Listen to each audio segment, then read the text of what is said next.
Hello! I'm Kelly. And I'm Adam. Welcome to I Love You But, where we talk about common relationship issues and our advice on how to deal while we drink wine. Yep, this week we are drinking Please present the top shelf bottle. Tisdale Sweet Red. Yay! Yay! I'm super excited. That's it's good. Winemaker Selection, grape wine with natural flavors. This will be exciting. Tisdale was, I worked at a bar and Tisdale was the house wine. Cool. Great story, bro. Did you find $5? Dude, I found so many $5 bills. Alright, well, let's open it up.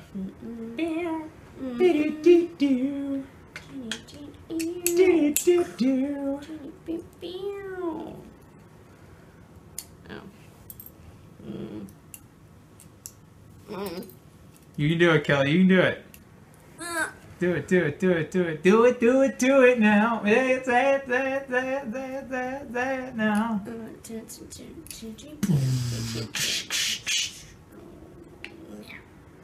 Get it? Oh, you're so strong. Oh, it almost went everywhere. Big fancy muscles. It's okay. Glass. Sweet Red. Right here. Right at you. Okay. Alright. Coming at you like Cleopatra. Sure. Coming at. I don't remember. Wait. I'm smelling it. Keep starting without me. I'm not this time. It smells like a grape lollipop. Like the flavored grape. Is this just grape flavored wine? I guess. I'm not a sweet fan. All right, let's try it. You go first. You go first. Okay. What does it taste like? Grape flavored juice. Wine. I don't know. It doesn't really taste like wine. Alright, well, we're gonna drink I was gonna say a bottle. We're gonna drink a glass and we'll be right back. We're gonna drink at least the bottle and then we'll be right back.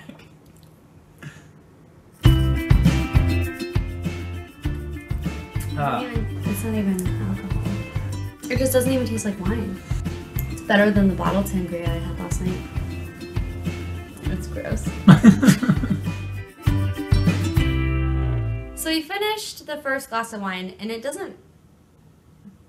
didn't really taste like wine. It really just tasted like juice. It really did taste like grape flavored pretend wine. Yeah, pretend wine. Yeah. I don't feel anything, so no. we're gonna drink this one pretty fast and see what happens. Is there enough for you?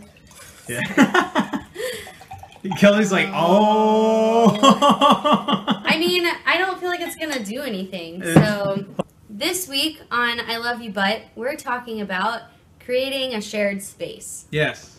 So episode 1 was moving in together, and now you've done that, and so it's kind of the first hurdles that you deal with. Yeah. There are lots of things. Can your wine guys hear you telling secrets? So when you create a shared space together, there are a lot of things that go into that. So the obvious one is your physical stuff, right? Yeah. So you want to bring in the things that, one, are non-negotiable, which we kind of talked about, the KonMari method, bringing in what brings you joy. And we talked about the chair, right? We talked about the chair. And you can't not talk about the chair. You can't. Yeah. The chair is everywhere. Yeah, so you establish your non-negotiables, and then the buyout system. So Kelly and I actually developed like a buyout system, and it's worked brilliantly for us because when you're in your early 20s, money is a real hot commodity. Yeah. It's hard to come by sometimes. Yeah. And we talked about having duplicates of things. So like we had double silverware, double dishware. We had 3 mattresses at one point. And whenever we bought something new, so I think we mentioned before that we lived in a 300 square foot studio apartment with a twin bed. Yeah. Twin bed for a year. So when we bought a new bed, we obviously didn't need to buy 2 bigger twin beds. We were buying 1 queen size bed. So what happened is you bought the mattress, right? Yeah, I bought it. So Adam bought the mattress, but I was like, well, you're going to buy this mattress. It's going to be your mattress. So if we break up, then it's his mattress and he takes it. Mm-hmm. Or if we buy something together, like we bought the juicer together. Yeah. So we bought the juicer together. Which was $400. Yeah, I mean, that was expensive. So we decided, okay, well, if we break up, then I will pay you half of what the juicer costs, Yeah. so that you can take it. Sure, you treat every item just like a partnership. So if the other person is really passionate about if the other person is passionate about having it in the unfortunate situation of parting ways, you buy the other person's share. Yeah. You just buy them out. For example, Yeah. the mattress that we talked about, I was kidding. Like, Adam bought it, but if we were to break up, I was like, I'm going to pay you for this mattress because I moved it all the way across the country with my chair. They're best friends and they don't go anywhere without each other. You have cushiony friends. I that do. are yours. Yeah. I love my cushiony friends. And we'll have a dog someday that'll sit on the bed and on the chair. He's so happy. That's a different conversation. That's a different conversation. Anyway, so those are the what ifs. So, like, what if we break up? So you either have your duplicates or you have a buyout system. But every major purchase, define major purchase for you. If you Yeah. guys are doing pretty well, you know, a couple $100, maybe that's not a big deal. But like when Kelly and I started this system, that was a huge deal. Like $200 items that was insane. That was tough. So we just built the buyout system and it's worked really, really well. And fortunately, we haven't had to use it. Yeah. So. And I mean, to go on the same subject as, maybe I am drunk, I don't know, on the same subject of stuff. I mean, I'm not drunk. Yeah. But on the same subject as stuff, the decorations that you have around your apartment, they should represent both of you. And we kind of touched on that last time.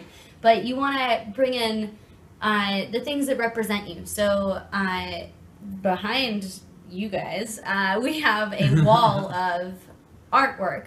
And that's all my artwork, and that's how I want to decorate. And I have these black frames, and it's really nice. Maybe I'll show you a picture sometime. But I don't know. Decorating is kind of important to me, but I also want to make sure that Adam's represented. His decorations are just his guitars everywhere. So I mean. Well, like so I'm a musician, and I work as an audio engineer too. And like an interesting way that I've found to have my voice in the decoration, like it's not just in what's on the walls. You know, you talked about the art wall there, and it occurred to me that when I look at that wall, I also look at the speakers because those are my old studio monitors. Yeah. You know, like that represents me, and those stay there, and they sit underneath all of your art. Yeah. So some things were mine that I brought in, some things were Adam's that he brought in, and then some things we bought together. So we both had to agree on what we wanted our place to look like. So. And this really incredible thing happened. I think pretty recently. What? Well, it's. I mean, it's not like mind blowing, but it's pretty cool. Is it a milestone? Did I miss it? No, not at all. Oh, okay. No. So my workstation had a very barren wall, and to decorate that wall, I ended up using 3 pictures that Kelly gave to me as a great gift. Yeah. I, for his birthday, gave him these 3 photos because I knew that he needed something over his workspace. Yeah. And he specifically wanted a tree. Yeah. And so she took, there it is. She took pictures that we had taken on this big, long cross-country drive to move to LA. And these 3 pictures hang over my workspace. But the thing that's cool is that because of the shared space we've created, those don't represent you or me. They just represent us. They just represent us. That's They're just nice there. and Like, Thank you can just look at them, and I think of me and I think of you. And it's just nice. cool. Yeah. That's nice. It takes time to get there. Yeah. But you get there. Speaking of getting there, we know what there means. And it's IKEA. Okay, listen. You go in and you're like, this could be my home. This could be our home. This could be our home. Everything matches. How do they do it? Everything matches and everything looks great. It's just you get into this, I don't want to call it like a downward cycle, but you get into this like black hole. It's a vortex. Hominess, you know? And you really figure out like what somebody's style is. Like you might want light colored furniture, somebody might want metal furniture, and you're like, who are you? I thought I knew you. So if you want metal furniture, then you're wrong. I mean, and leave them. Yeah. Leave them.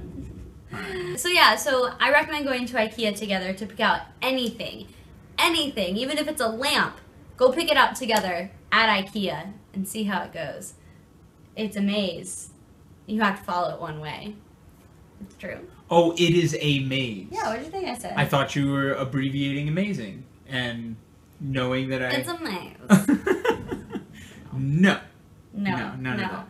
So the other thing too is that in your shared space, you should also have an individual space. Yeah.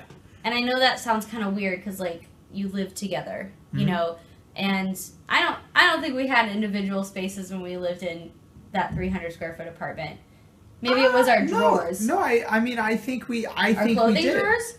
No, not necessarily. I'm trying to remember the layout, but like. Well, I remember it perfectly. Oh my god. I remember there was a corner that when I looked at it, that was your corner. What you know? corner? Well, yours with your dresser. That your clothes were in. Yeah, but it was still your dresser. Oh my god, it was my Shush.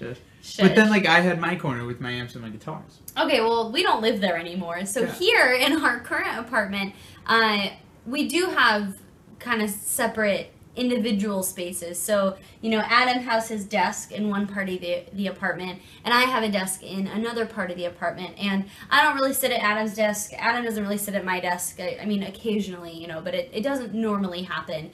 And, you know, you can do anything with your space. I think our nightstands are also our own spaces. I'd agree. Yeah, so we have our own stuff on our nightstands. We have little, you know, pictures around our nightstand, and that's our space. That's a space that Adam doesn't really invade, and I don't invade Adam's space. So it is important to have separate spaces in your shared spaces, even if it's just a desk. It's like my little corner. Yeah. But in the... We have corners and we have desks. Yeah. So we have 2 individual spaces per person, so like beat We're that. pretty much living the American dream. Yeah. Well, this was just an interesting... When we were researching for this topic, having that individual space regardless of the size of your apartment was one of the few things that came up and was like consistently very important article to article. Yeah. I'm finally feeling the wine.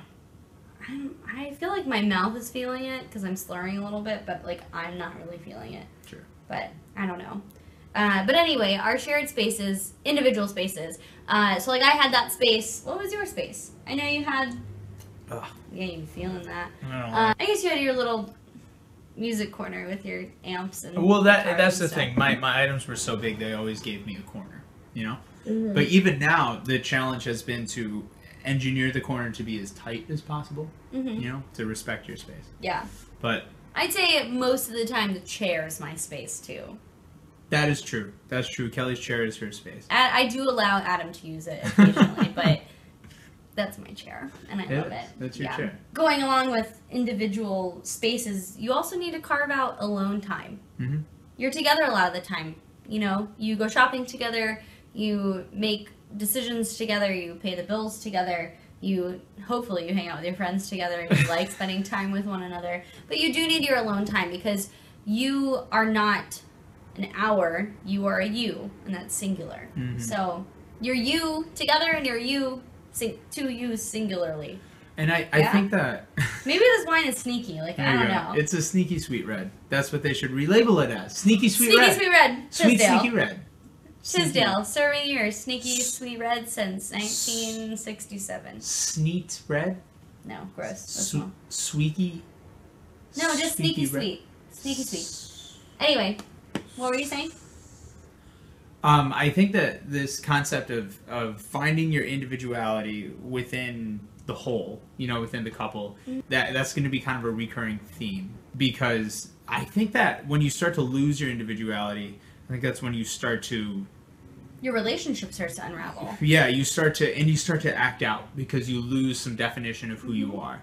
And so having that space, your individual space and your alone time and carving it out, even if the other person's in the apartment, having time apart from them in a different room. Yeah, we've done that before. Yeah. Where it's like, I need alone time. We do that all the time. time. We do that like every day. Okay. We like each other. No, we do. We love each other very much. But you still have time apart, and I have time apart from you every single day. Yeah, and it's okay to tell your partner, like, hey... Get the fuck out of my face! Nope, he couldn't even finish it, because he knows that's not okay. We don't work like that in our household. No, I think it's important that you can communicate with your partner and say, hey, you know, I feel like I need a little alone time right now. And your partner should be able to say, okay. I mean, there are opportune times and non-opportune times, so, like, feel it out. Mm-hmm. But... we're in the middle of a fight. I need a long time. I don't know if that works, but you know, so.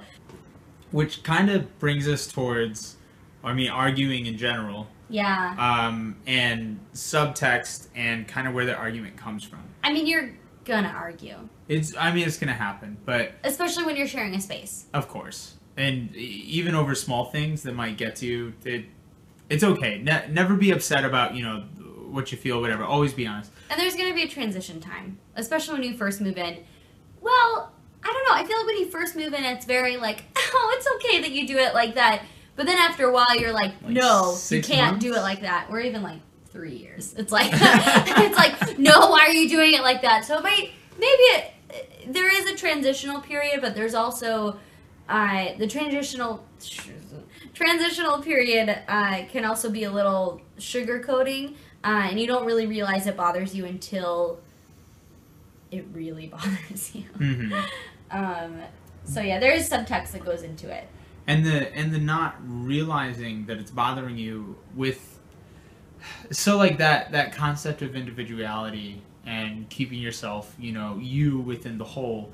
Another article that I was reading about this very specifically talked about the fighting that was going on within this relationship, and how they would get really upset with each other and fight over every little thing, but at the end of the day, there were disagreements with how the home should be kept on a completely fundamental basis. One would fill up all the space, the other one was a pretty pure minimalist. Mm-hmm. And they could never ever agree, and not having that agreement, not having that shared space, and being able to express themselves, kind of individually throughout, just not being on the same page, caused them to fight constantly about things completely unrelated to the apartment itself. Yeah, you just pick fights. Yeah, it was very passive aggressive. Well, I think it can go both ways. So you could be fighting about the apartment and about messiness and about the way you do certain things, but the fight could actually be about something else.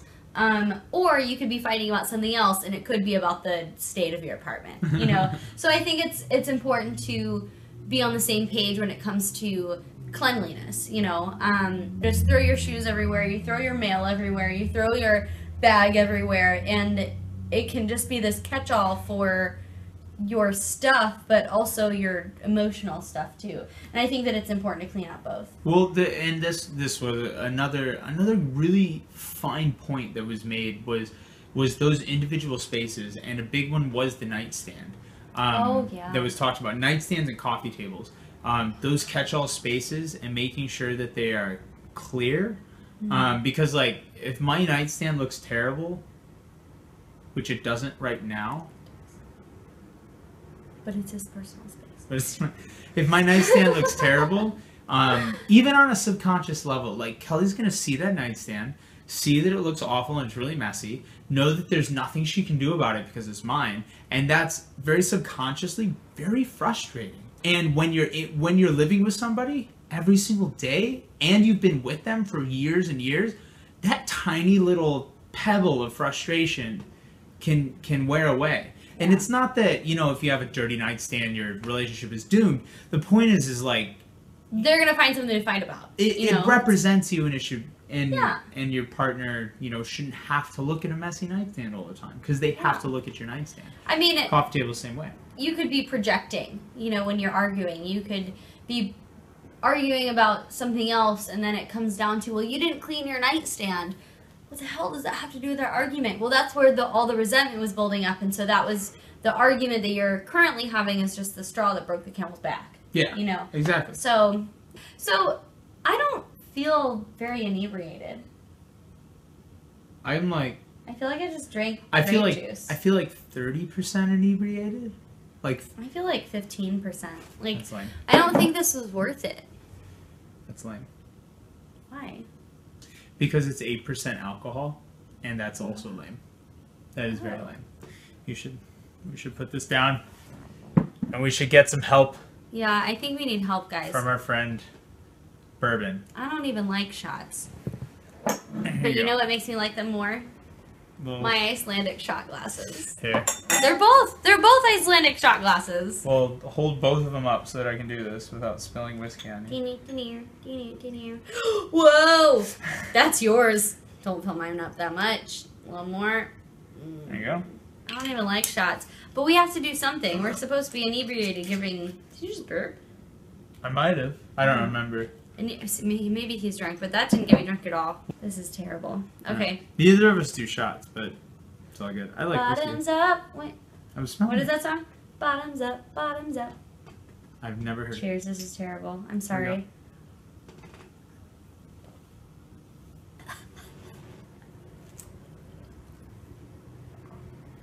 I really like whiskey. My face is burning. Oh, and I just got really hot. You okay? The shot was terrible. It was alright. That wasn't the worst shot I've ever had. Should we do another one? No. I don't want to mix sweet red wine and a bunch. It was like grape juice. It wasn't even wine. It's still wine. I'm not mixing that much grape-based liquor with whiskey. That's not happening. You know what? Actually, you do as many shots as you want because I don't have to do shots. You take a shot if you want to take a shot. I don't think that shot's gonna do anything for me, so I'm gonna take another one. Okay, you do that. I don't even like shots. She doesn't.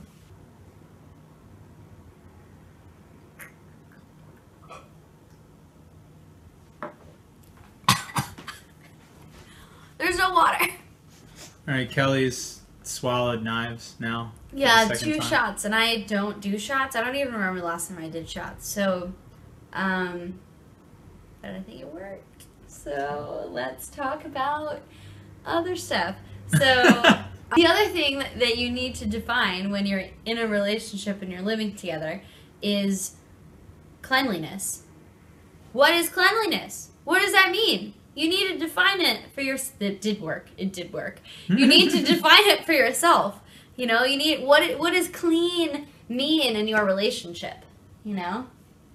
You're very passionate right now about the whole situation. Oh my god, excuse me. Yeah. Do you have any say? Sorry.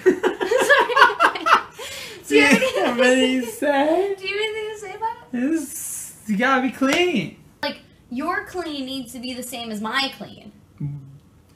Wrong. For the most part. No, you need to meet in the middle. You have to meet, exactly. Yeah. Because our cleans are not the same. I'm definitely messier than Kelly is. For sure. Yeah. Yeah. I'm not lying or exaggerating. I'm just messier than you are. I thought we were on the same page of cleanliness, and we weren't. Just totally weren't. Which is, if we're on the same page and he's not cleaning, and I'm being obsessive, you know, it's just him being lazy and I'm being crazy. Yeah. So... And that's a lose-lose. Right. It's so, a lose-lose. It doesn't help anybody. So, you know. And it, yeah. And since, I mean, you've relaxed on things that, you know, aren't important or can wait, and you also... Have I? Yeah. Like what? See, he doesn't know. Actually, maybe... He's like, no, just kidding. No, She no. hasn't. This is a good moment. No. This is a real moment. Maybe you haven't relaxed that much on it. No, I brought you along with me. Exactly, which is a good thing. I pulled you up from the trenches and said, this is your new standard. Well, that's true, but it's totally for the best. I'm not sorry. You shouldn't be sorry. No, I was just thinking about how much cleaner our home is generally than it was 3 years ago. Because of me. Well, because of you and my ability to not think that you were crazy and hate you. Thank you for not thinking I was crazy. And like trying to respect your space and. I mean, our home doesn't look like a magazine. No. You know, it's just a no magazine I'd want to buy. I mean, I want my place to look like all the magazines, but it doesn't, and that's fine. We just need to have our shit together. You know, everything has a home. Adam doesn't like it when I say that. I don't. Everything has a home. When he's like, "Where's this thing? Where's the tape measure?" I go, "Did you check its home?" Then I go, "Fuck you." Or I'm like, "Hey, you got the tape measure out?" And he's like, "Yeah." And I'm like, "It needs to go home." Oh my god. It has a home. It has a home. Everything has a home. That's good. And everything needs... That's also part of the KonMari method. Everything has a home and everything has a place where it lives. Sometimes it goes out, but it always has to go home. You're way too excited about it. All I right. mean, it's great. We've talked for so long. Wait, no. Okay. The other thing. 100 years. Rick and Morty. 100 years. Adam and Kelly. 9 seasons. 900 seasons. 1,000 episodes. Kelly and Adam. So the other thing that could work is setting a schedule in place. So like. Be careful about that though. Well, it doesn't work for everyone. No. And that's okay. Says a guy who did not like that. Did we try a schedule? Yeah. Oh. So we tried a schedule, I guess, and it didn't work. As short-lived as it was. So we don't have a schedule. True. That Slick is true. is the word. Made look real. It's like that Grease slick. song, like. It says, you guys, you don't know what I'm saying. Slick is the word. Is the word. What are you talking You got about? music and groove and do. It's in the musical Grease. If any of you guys know it, please tell me that you know what I'm talking about. Did you find $5? That's Hey, that's not what I'm saying. Grease is great. So this all brings us to kind of our last little nail in the coffin on this, which is respect and everything that we've talked about, the who stuff and the space and the individuality, the arguing and meeting each other's cleanliness standards. It all comes down to respecting the other person. You have to respect the person that you're living with, and vice versa. Yeah, and respect. That works. Yeah. Right. And respect their background. But basically, it comes down to you should be on the same page and be respectful of one another. Mm-hmm. You're basically like roommates, you know? So you love each other and you moved in because you have this loving relationship and you want to be with one another, but... I disagree. You do. You're not like roommates. You are like roommates. No, you are roommates. That's what you are. Okay, fine. Okay, great. Okay, thank you, Adam. We are You're literally roommates. Yeah. We're romantic roommates, Jake you know? So, like, Adam makes eggs every morning. Yeah. And I expect him to wash the pan every morning because he's the one who makes eggs and I might need the pan for later. Mm-hmm. Just the same, if I make soup in a saucepan? Whatever, a pot. If I make soup in a pot, then I need to wash it in case Adam needs to use it. You know, it's something that it's both of you, of the individual spaces. Mm-hmm. That second shot, man. It's both of your spaces. So good job. I need to think like, oh, I'm doing this thing, like how is it going to affect Adam later? And vice versa, he should also be thinking about what he does, you know, in our space, how it will affect me later. And just being aware of one another, that's basically what we're saying. You need to be aware that you are living with another person. You need to respect one another. Absolutely. Yeah. I have nothing to add to that. You summed it up very nicely. Oh my god, thank you. You're Congratulations. So nice. Thanks I so try. much. You're welcome. Sometimes he's really nice to me. I'm nice to you all the time. Mm-hmm. It's true. Yeah. This has been I Love You, but we need to talk about creating a shared space. And we're glad that you all shared it with us. Thank you. So like, comment, subscribe. If you have any subscribe. If you have any topics that you want us to talk about, let us know. And we shall see you next time. Hopefully with just one bottle of wine and not also whiskey. Not sweet red. Definitely not sweet red. All right. Thanks. Bye. Bye.